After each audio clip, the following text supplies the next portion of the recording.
Hello, I'm Sama Morningstar, and I have Barbara Hannelore with me. Thank you so much for doing this preview interview with me, Barbara. Barbara is one of my guest speakers for the Womb Centered Healing Temple's opening summit. Mhm. And we're getting ready to start the opening summit on October 31st, coming up soon. And so we're starting to invite people to join us for the summit. And so that's what this little preview interview is about. So, Barbara, would you please share with us why you said yes when I invited you to join the summit? And after having your interview and all the preparations we've been doing, what you're really excited about the summit. Well, hi, Sama. It's so nice to be here with you again. And I am so excited about the summit. I think what you're naming it, the Womb Centered Healing Temple, is that right? It's just thrilling to me. And you keep bringing this womb centered appreciation forward. And it just runs so deep, and I'm thrilled to be involved. You know, my special interest is in the cycle. That's what I keep coming back to, is this magical circle, this rhythm of energy that I find so compelling, which also goes so deep and expresses itself through our wombs, right? And so I love bringing women back to that rhythm, that menstrual rhythm, that monthly rhythm that is in everything. And yet we've been taught to completely divorce ourselves from it. We've been shamed for it. And yet it's this incredible powerhouse of energy and insight.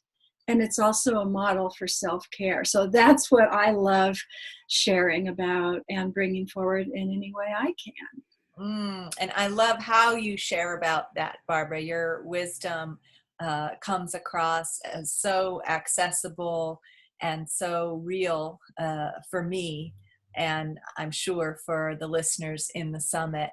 And I'm very excited to be working on this collaborative project with you. Yeah, me too. Yeah, and one of the things that I'm really excited about is creating a space where we are creating codes of conduct together and ethics of how we come together around these things, because many of the business ethics and group co-create, working together ethics that we're taught growing up are based on hierarchy.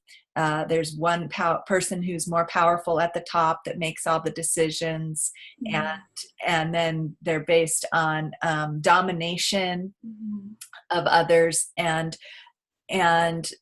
so we need to we need to return our system of ethics and codes of conduct of how we relate to each other in groups to be in alignment with the principle, the life generating energies and powers of our wombs, which are more about caring for everyone and making sure everyone's cared for and sharing power that sources from within us. and Yeah. and those types of social structures have been severely um, uh, I don't know quite what the word is, eliminated, really, and Right. often in very violent ways. And so in the past, there's a good history of women being violently persecuted for having circles and coming together around women's spirituality. And so what can often come up for us is fear and anxiety and old residual trauma in our bones from generations back that affect our relating to each other, where suddenly we're in a trauma response and we don't even realize it, and Yeah.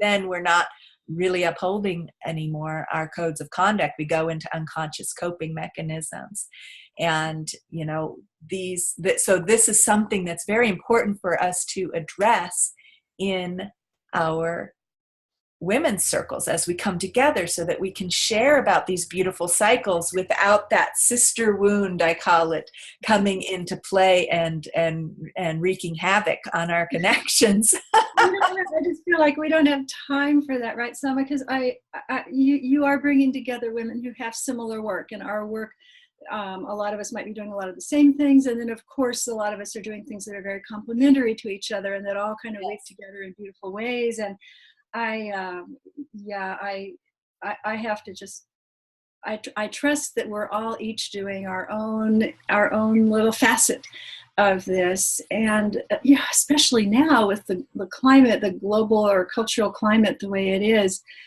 there is no time to spare. I just get chills. I mean, women's empowerment and coming from this deep well of the womb, that specifically female aspect of ourselves that has been so silenced. It's so important for it to come forth now, and for any way we can enhance or support that.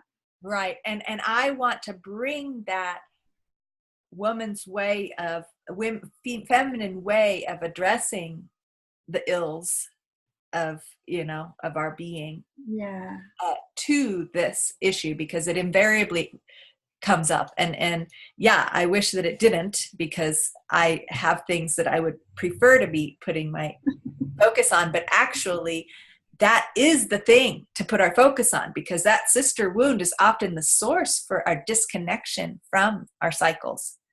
Wow. Because we have that wounding around femininity and women. Yeah.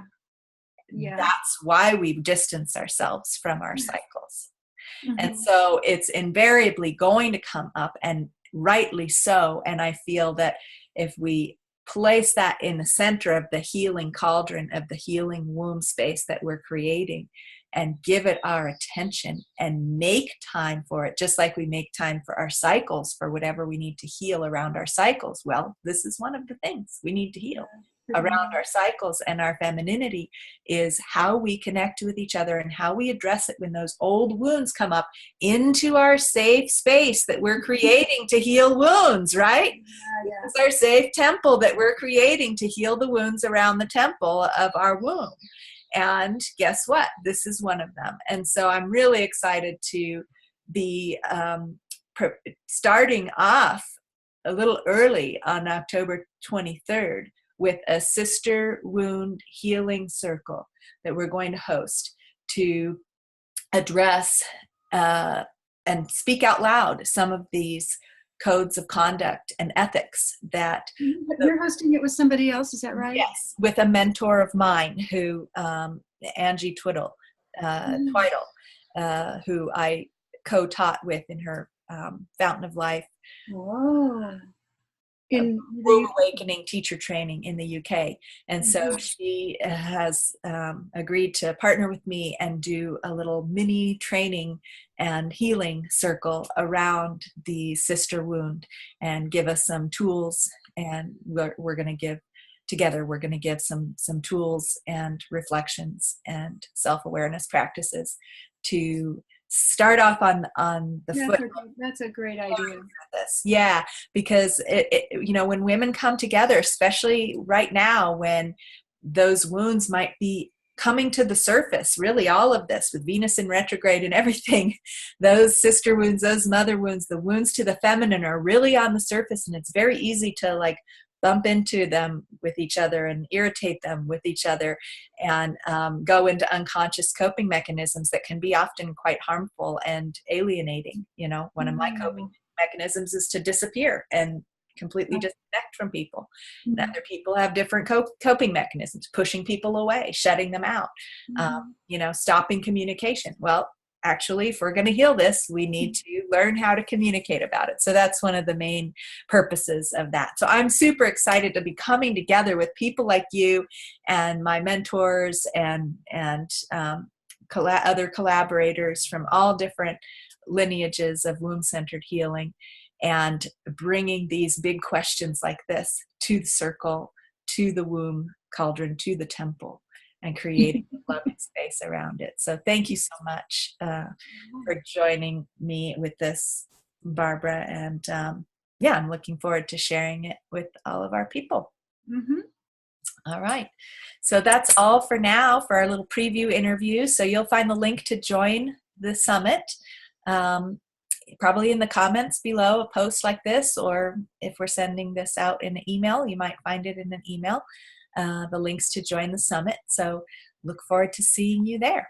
All right. That's all for now. This is going to be great. Thank you so much. See you soon. Okay.